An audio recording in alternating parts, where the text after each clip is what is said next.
kuna nan kuna gardama wane ne yafi tsakanin Shata da Rarara. Tinubu ko bai na China shirin dauke kamfanin mai na NNPC daga Abuja ya mai da shi Lagos. Manyan ofisoshi masu matukar muhimmanci guda 250 ne za a kwashe su daga Abuja a mai da su Lagos kamar yadda aka yi da CBN babban bankin kasa. Ba a dade ba aka bai wa tsofaffin ma'aikata shawara akan cewa su aje aiki saboda an san sun riga sun kafa sun zauna baki ɗaya rayuwar su tana nan Abuja.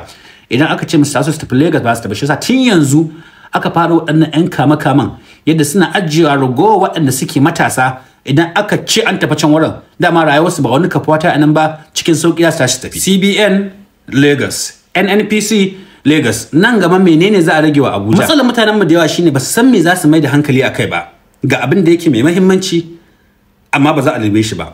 Sai wannan da kwata-kwata ba shi da wani tasiri a rayuwarsu shine za su mai da hankali su ta'allaka kai yayin da kafin ku ce mai an riga an juya rayuwarku an ɗauki komai an tsananta shi an ba da wahala ko kuma duk ranar da suka ce bari mu koma can komai ya koma can wajen shikenan ku sai da ku duba ku ga me aka bakku babu komai sai rarara. Kuna can kuna bacci Tinubu ya samu wata sabuwar hanyar cin zaben 2027 kuma babu ko a ciki. Zan yi bayani dalla-dalla. A daidai wannan lokaci Tinubu na sauya salon yadda ake siyasa a Najeriya domin dawowa kujerarsa ta shugaban kasa a shekarar 2027 kuma ya fara ne da jihar Lagos. Idan ba ku mance ba a watannin baya dakatar da gwamnan jihar Rivers Fubara yaron Wike ya dora abokinsa. To a ran 18 ga watan Maris Tinubu ya haɗu da Fubaran a London inda ya soya mubaya'arsa daga yaron Wike zuwa mai mara masa baya. Wannan ba zaman daidaito aka yi ba. Sabon tsari ne da mataki mai zaman kansa da Tinubu na yin kafar ungulu da iyayen gidan 'yan siyasa masu tasiri da kuma jawo yaran nasu da ke rike da madafin iko da ta goma shi zuwa mara masa baya da manufofinsa. Bar na sauke muku. Kun ga dama Wike ai shine uban gidan Fubara. To yanzu amfanin Wike a wajen Tinubu ya zo ƙarshe. Ko ce ya expire.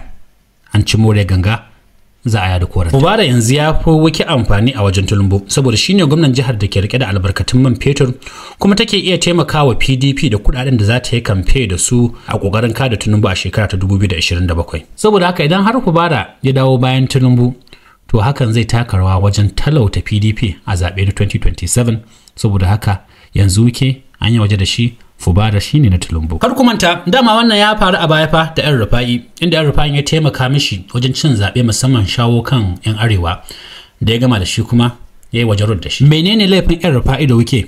Saboda sun ki yin shiru kuma Tinubu baya son haka. Abinda Tinubu yake so shine in dai har za ka yi mishi mubaya'a to fa sai dai kai shiru kar ka ce komai. Ya zama kana bin shi sau da kafa kamar tinkiya saboda so yake a ganshi a matsayin shi kaɗai ne zaki a dajin Najeriya. A halin yanzu a cikin ruwan sanyi yake mamayar siyasa a kudancin Najeriya South inda yake zuke 'yan siyasa na PDP na yankin suna komawa magoya bayan shi ba tare da kamfe ba. Obo da Okowa na Delta sun riga sun canza shekama sun koma APC baki daya. Gwamnatin da suka koma bayan shi ba za a binciken irin badakalar kuɗi da suke yi ba saboda zai ba su kariya sannan kuma zai saka wa jihar su kuɗi.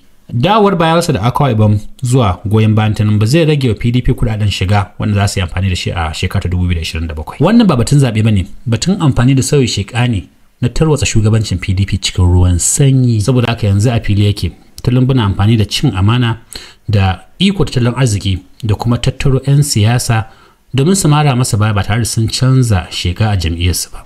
Muna kallon abin da yanzu haka yake faruwa da Kwankwaso.